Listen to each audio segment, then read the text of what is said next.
कल supreme court में जो प्रोसीडिंग्स हुई और जो फैज़ाबाद धरना केस है मशहूर ज़माना,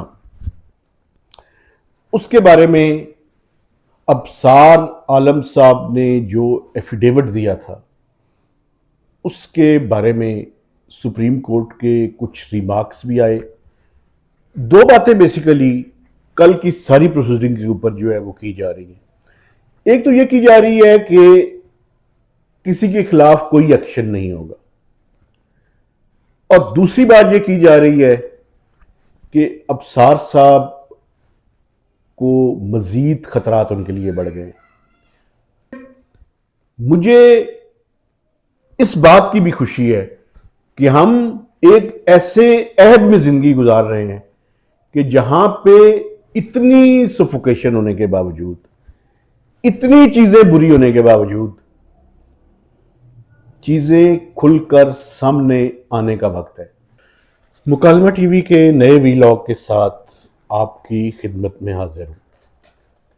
आज जिस मौजू पे मैं बात करने लगा हूं, मैंने जब से वीलॉग शुरू किए हैं इस मौजू पे मैंने बात नहीं की, लेकिन आज मैं समझता हूं कि वह वक्त आ चुका है कि अब वो सारी बातें जो हम नहीं करते या सेल्फ सेंसरशिप का शिकार है, उन बातों को अब कर दिया जाए।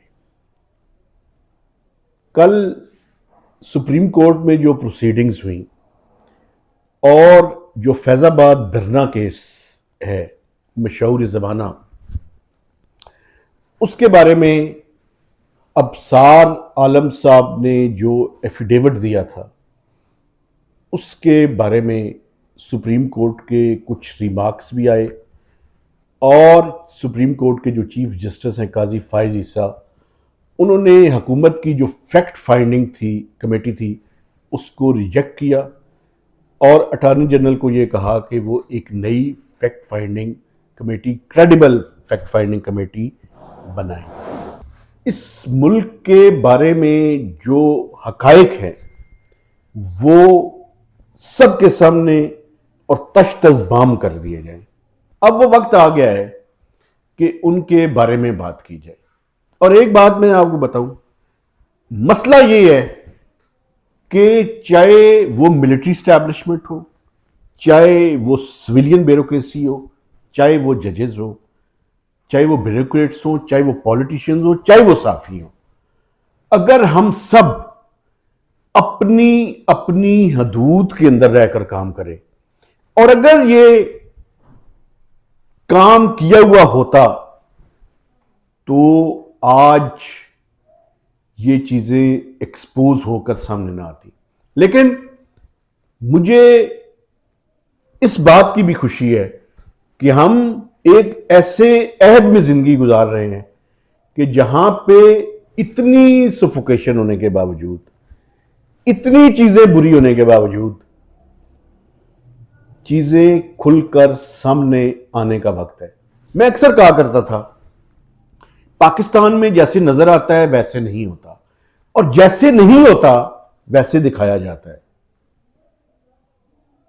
चले 8 साल बाद ही सही, वो वक्त कम से कम ये खुशकिस्मती है जो इस दौर में लोग जिंदा हैं कि उनके ऐद में उनकी जिंदगी के बाद वो हकीकतें सामने नहीं आई, उनकी जिंदगी के अंदर ही वो हकीकतें सामने आ गई हैं।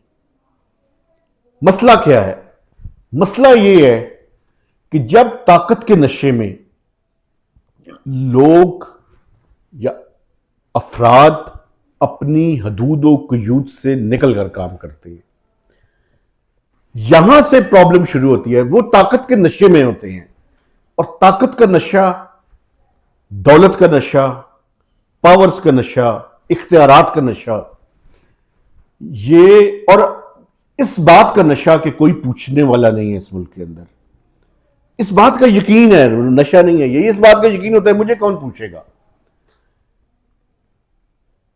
फिर ऐसे होता है कि वो इस मुल्क के निजाम को, अपने इदारे को रौंदते हुए, अफराद को रौंदते हुए, इदारों को रौंदते हुए, कानून को रौंदते हुए, उसके ऊपर से लताड़ते हुए गुजर के चले जाते हैं।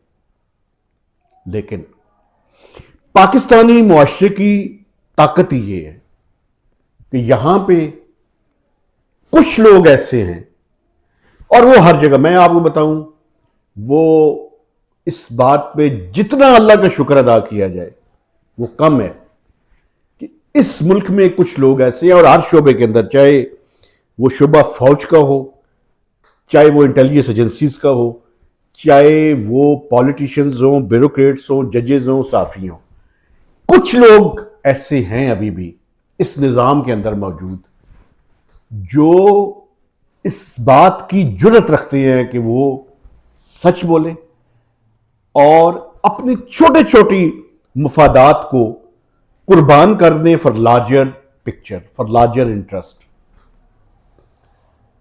अगर हम सच नहीं बोलेंगे, हम अपना नुकसान तो कर रहे हैं, इस मुआशरे का भी नुकसान कर रहे हैं। आप ये देखें कि कल जिस अंदाज में अब्सार आलम ने अकाइक एफिडेविट में लिखे, और दो बातें बेसिकली कल की सारी प्रोसीडिंग के ऊपर जो है वो की जा रही है। एक तो ये की जा रही है कि किसी के खिलाफ कोई एक्शन नहीं होगा, और दूसरी बात ये की जा रही है कि अब्सार साहब को मजीद खतरात उनके लिए बढ़ गए।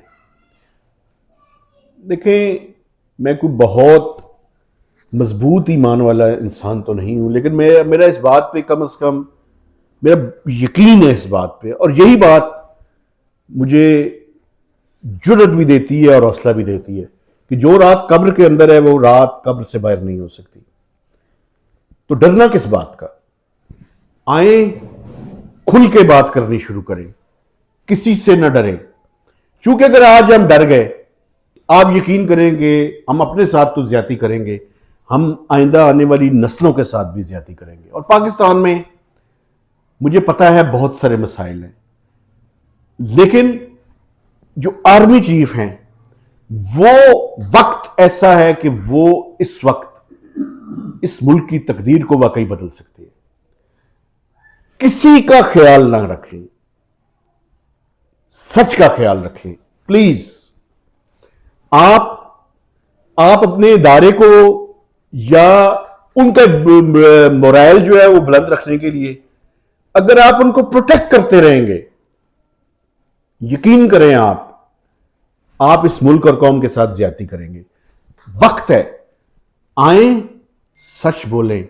वो जो प्रोसीडिंग्स हैं उनको पब्लिकली जो है ऑन कैमरा करें, पब्लिकली अवेलेबल हो वो सारी की सारी इंफॉर्मेशन। एक आखिरी बात करके मैं आपसे इजाजत चाहूंगा। देखें, उस जमाने में अगर हम सिर्फ ये कहें कि मिलिट्री इस्टेब्लिशमेंट के लोग ही थे, उस मुआहदे के ऊपर कुछ पॉलिटिशियंस के भी दस्तखत हैं, लेकिन वो चुपचाप उनको सांप सूंघा हुआ है, कोई बात नहीं कर रहे। आप पर्क्स एंड प्रिविलेजेस लेने के लिए सियासत करते हैं इस मुल्क के अंदर, या इस मुल्क के लोगों को कुछ पे बैक भी करना है आपने, चाहे वो मुस्लिम लीग नून के लोग हो, पीपल्स पार्टी हो, या इमरान खान की पीटीआई हो। आप पॉलिटिशियंस हैं, आपने फोर्थ फ्रंट पे रहना है। मुझे पता है पॉलिटिक्स करनी बढ़िया मुश्किल काम है, लेकिन आपका सबसे बड़ा प्रॉब्लम ही ये है कि जब वक्त आता है बोलने का, आप खामोशी इख्तियार कर लेते हैं। इस साइड ऑफ द टेबल बैठ के और बात करते हैं, उस साइड ऑफ द टेबल बैठ के और बात करते हैं। आए साफियों ने, जजेस ने, अगर ये सारे का सारा बोझ ही उठाना है तो आप सिर्फ गाड़ियां एंजॉय करने के लिए, हुकूमतें एंजॉय करने के लिए और मिनिस्ट्रीज एंजॉय करने के लिए, मैं समझता हूं कि आपका यह काम नहीं है। आए और आप भी बताएं उस टाइम क्या हकायक थे, उस इंक्वायरी कमीशन के सामने पेश हुआ, आपको कोर्ट के अंदर भी पेश होना चाहिए था, लेकिन आपके अंदर यह जुर्रत नहीं थी कि आप खुद ये इनिशिएटिव लेते। चूंकि इस मुल्क में अपने ऊपर बोझ डालने का रिवाज खत्म हो चुका है, तो आए मिलकर सब अपनी अपनी डोमेन के अंदर रहने का ऐद करें। जिसने जो गलती की है उससे माफी मांगे और आगे बढ़े। इजाजत दीजिए। खुदा हाफिज।